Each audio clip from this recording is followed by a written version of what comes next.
Hi guys, welcome to the Pink Politics Project. Today we're here with two representatives of Girl Up Elevate who are going to be talking to us about some integral issues in our modern world. So could you guys please give a brief introduction of yourself before we start? Yes, so hello. Thank you, first of all, for having us here today. My name is Talita, and yeah, I'm half Dutch, half Malawian, and I'm a recent member of Girl Up Malawi, and I'm part of the global outreach team. So here to try and get more reach and show the world about Girl Up Malawi. And my specific role is external relations officer. And yeah, I'm 23 years old. I'm a student. I live in Tokyo, but I'm currently in Europe traveling. And that's me.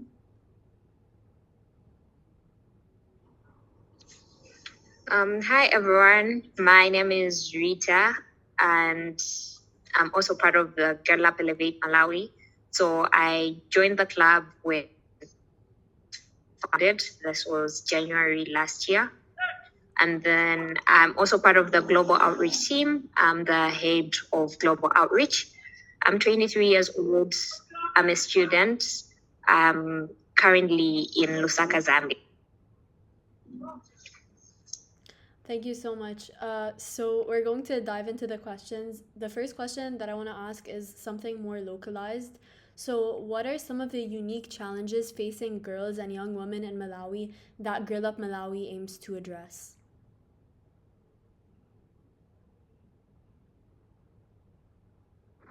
Okay, so I feel like girls in Malawi, we are just like girls all over the world with some of the problems, but crucial things we face is lack of access to education. So we've got schools, the schools are there, but because we still have this mentality that, girls shouldn't go to school, they should stay home, they could family. So it's very few girls who go far with school. And so primary school is free, but it's things like secondary school and tertiary education that are not accessible to everyone because they're very expensive and not. And the other thing is lack of economic empowerment. So because the girls don't go to school, they are forced to marry early. And then after that, they go into homes, they have no source of income. So that's also another issue. And there's lack of healthcare access because hospitals are and they're like not everyone can access them. If they can access them, there are certain services that are not provided because of lack of staffing and such things. Yeah, and I think also to add on that, a big problem in Malawi as well is that a lot of girls, when they're menstrual cycle, they're unable to attend school. So that's a big problem as well, because that means every month for at least a week, they're unable to attend classes. And that also creates a lot of gender inequality within the educational system or just within the country in general, that women have need more resources in order to like be at the same stage and be able to have the same access and resources that men do. So that's also a big problem, like gender inequality. So we also had a recent event, which was the Innovation Lab, and that also gender disparities within like digitalization in Malawi. So that was also nice because there were both girls and boys from different schools attending that and working together to see how we can target inequality. So both of you were talking about like some of the cultural and societal norms, like getting married early, and then also the issue about how your menstrual cycle sort of disables you to go to school. So I wanted to ask, like, how do these norms that are in place in Malawi, these like traditional norms, influence your approach to promoting gender equality?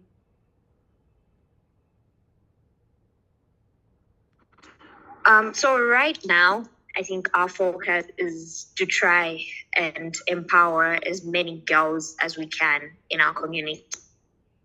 We do have specific programs that are there in place to cater to these needs. Our most successful program has been the mentorship program. So we go into schools and we equip girls with a primary school. So the primary school, we went there just to there is more in the world. It's not just, they do their primary school and it ends there. So we just went there to teach them to dream. We exposed them to employers.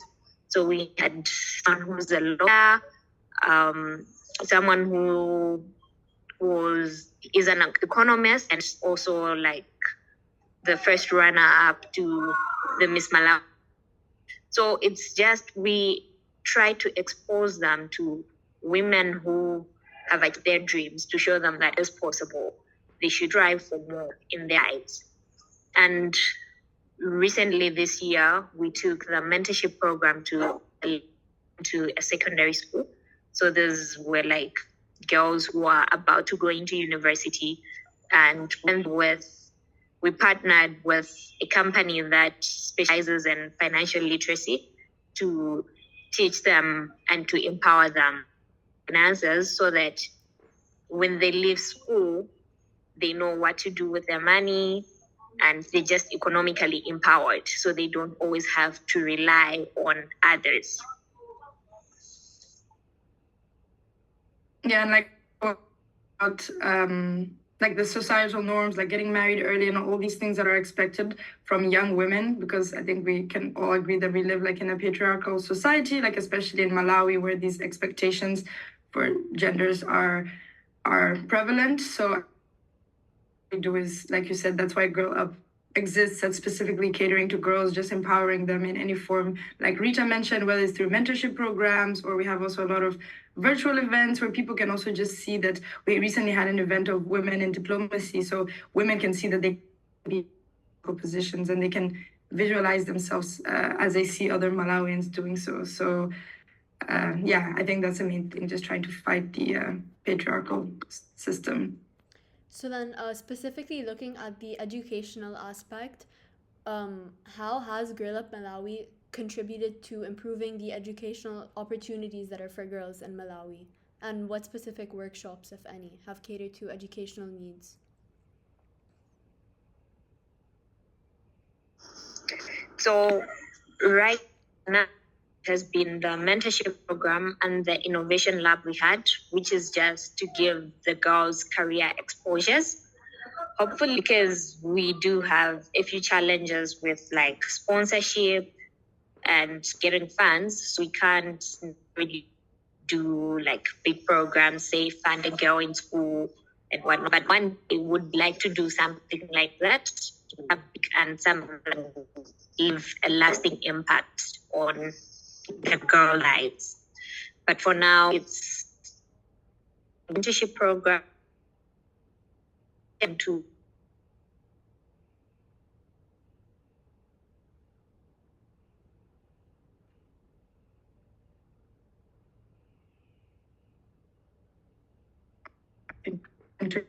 Unstable.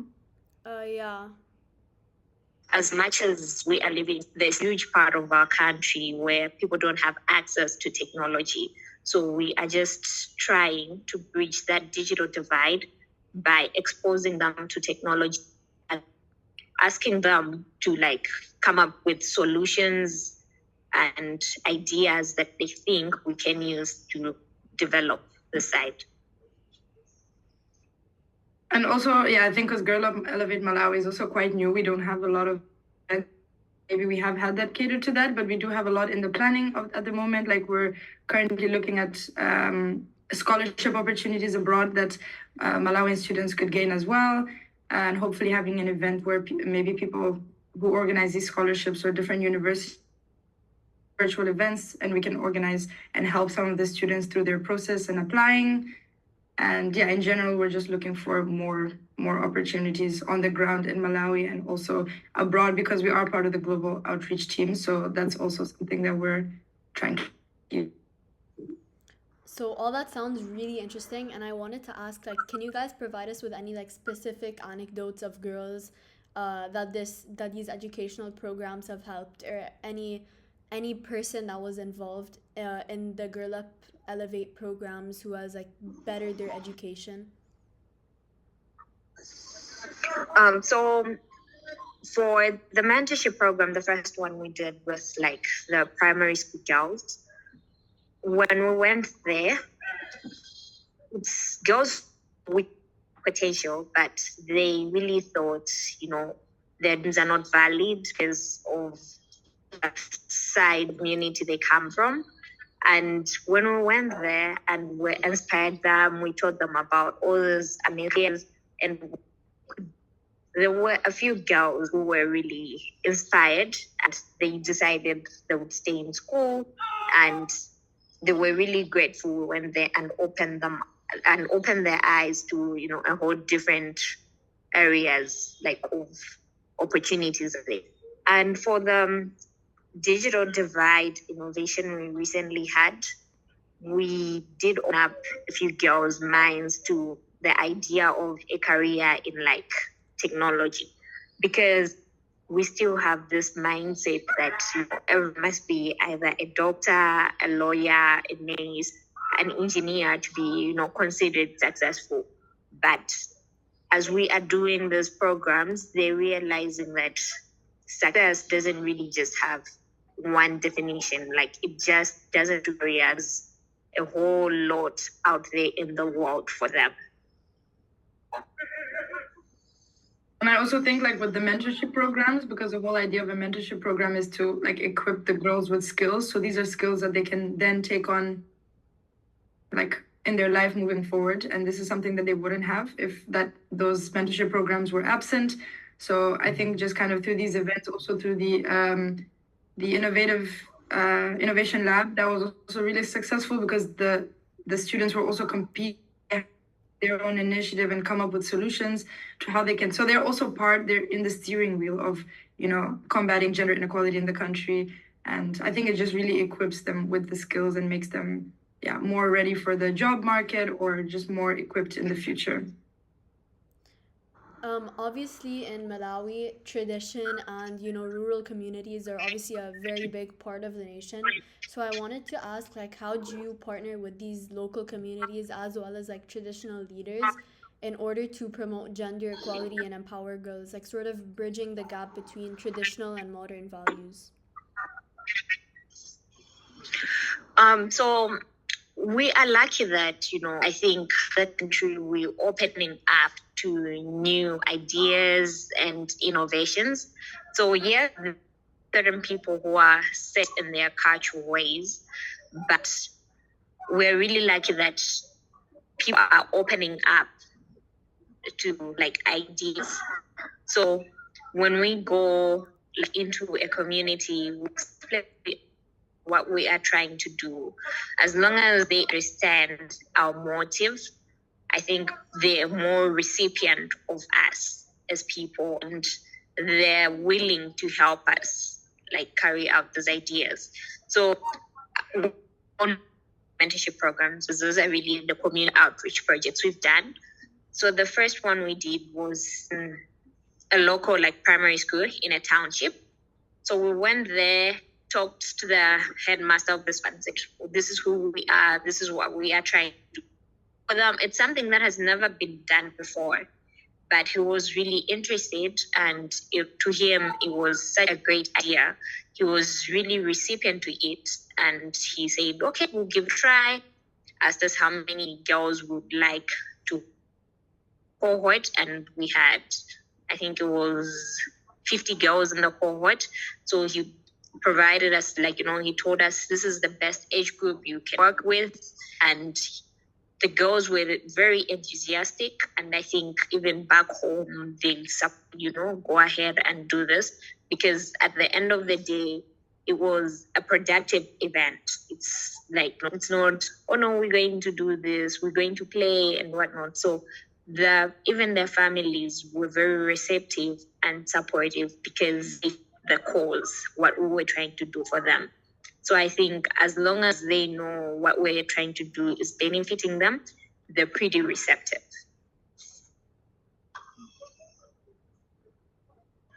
Yeah, I don't really have much to add on to that. Our experience with that, she was also there, present when Girl Up started, so I don't have much more to add to that. Yeah, that's okay. So I also wanted to inquire. Obviously, Girl Up is addressing a lot of issues that are persistent in Malawi, like this educational barrier. And I wanted to ask, are there any like emerging issues that we're seeing in Malawi that you plan to address in the future through your future endeavors, future initiatives? Yeah, I think like what we kind of So touched upon earlier. You can go first, Rita. you can go first. Oh, yeah, I think I wouldn't say this is necessarily an emerging issue, but I think it's an issue that's been around for a while and is still not entirely resolved. But the issue that I talked about earlier, like women are still struggling with that, and that really disables them from attending schools. So we're hoping to do like projects in the future as well to either distribute, like we've seen certain projects that have been done to like make reusable sanitary products that the girls can make a workshop out of that, and that's something that they can use for long periods of time. That could also then ensure that they stay in school, and I feel like that could also combat a lot of like subsequent issues that could have a negative impact on their like access to education. Yeah, I think that's something that would be really beneficial. That we would. So it's not necessarily an emerging issue, but I think it's an important core root of access to education for girls.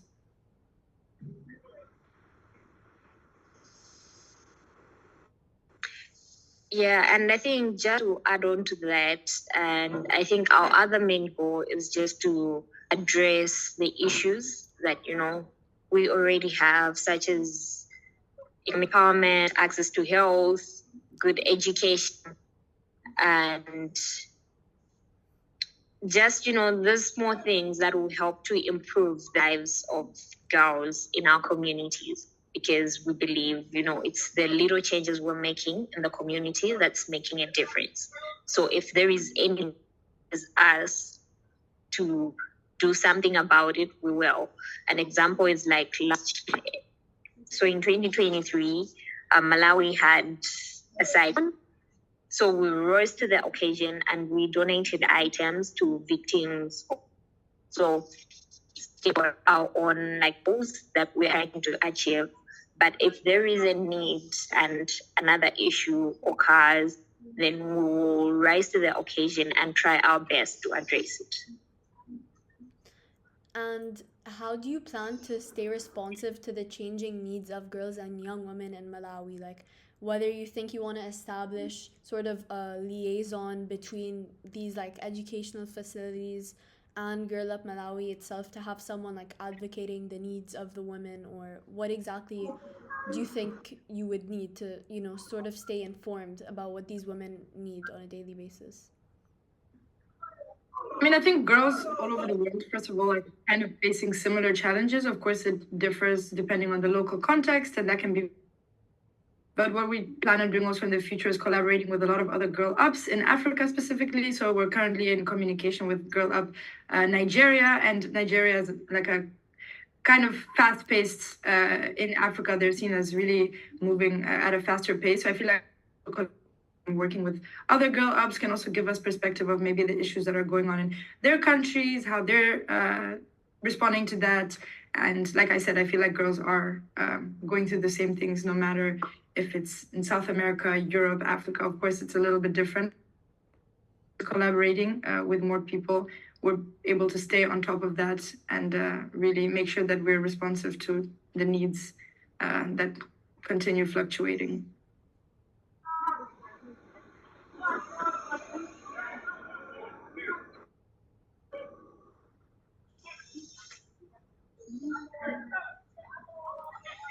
Do you have anything to add, Rita?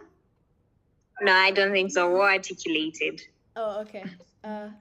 So I also wanted to ask, like, how do you think that, like, what systems do you want to place to ensure that all these initiatives and programs are long lasting, and to ensure that Girl Up Malawi is something that persists? So right now, we are a fairly new club, I think our biggest challenge is financial capability. So we've got all these brilliant ideas, but carrying them out is so easy because of the financial challenges we have. But we try that, the activities we do, we just don't want to give people stuff they receive them today and then after that they use them and it's done. We're trying to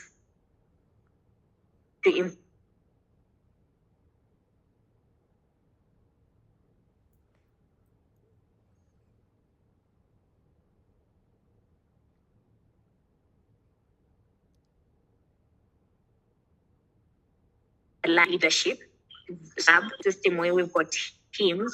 So each team has its own tasks that they do to ensure that the club runs smoothly.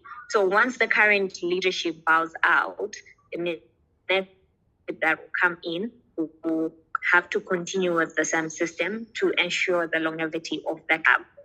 And also we just try to, there's some projects we have done, we analyze them and we try to keep better than before.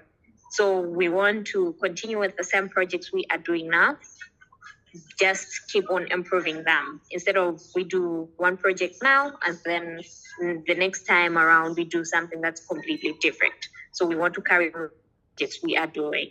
So now the mentorship program, we started with primary school level and then we did secondary school level. The next one we might have girls who are in university.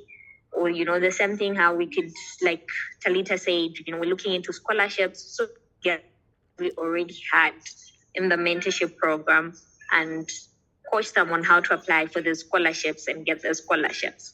So we just want to keep improving what we are doing right now to ensure that the next leadership picks up where the previous one stopped. Yeah, and I think just to add on to that, like you said, just making sure that Girl Up Malawi, Elevate Malawi has a good structure that people can follow no matter who's in the team. Also, recently, the global outreach team is new. Previously, it wasn't there. With the intention to expand globally, have more outreach than we currently do. And I think that really, really helps having predefined teams. Because every team has its own specific, own specific objectives. Some are organizing.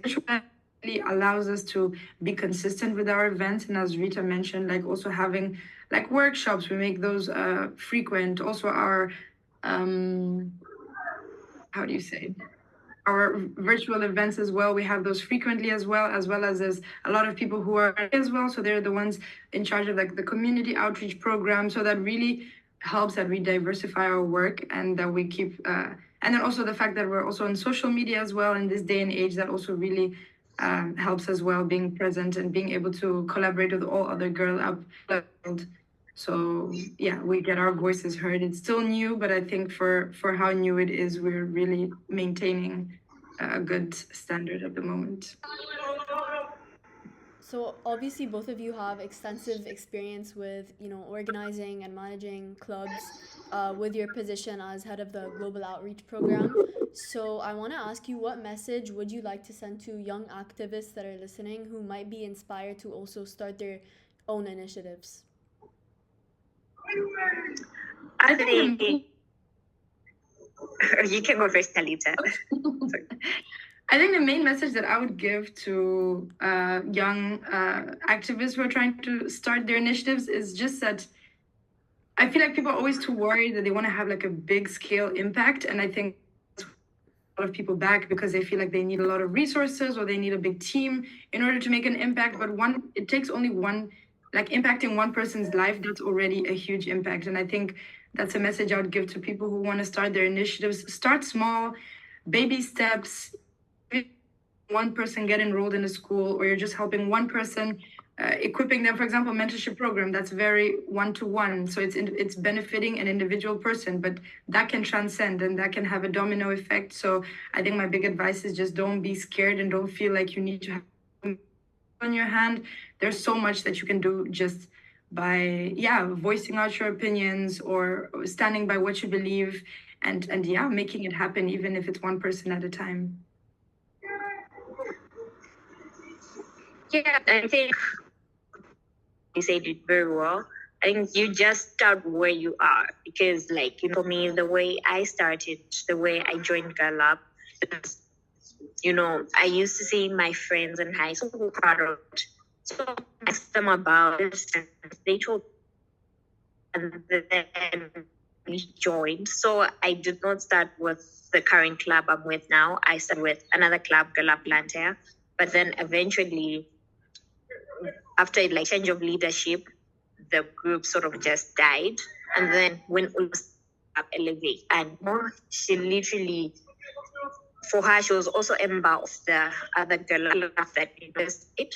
So when she saw the need in her community, she decided to start her own club.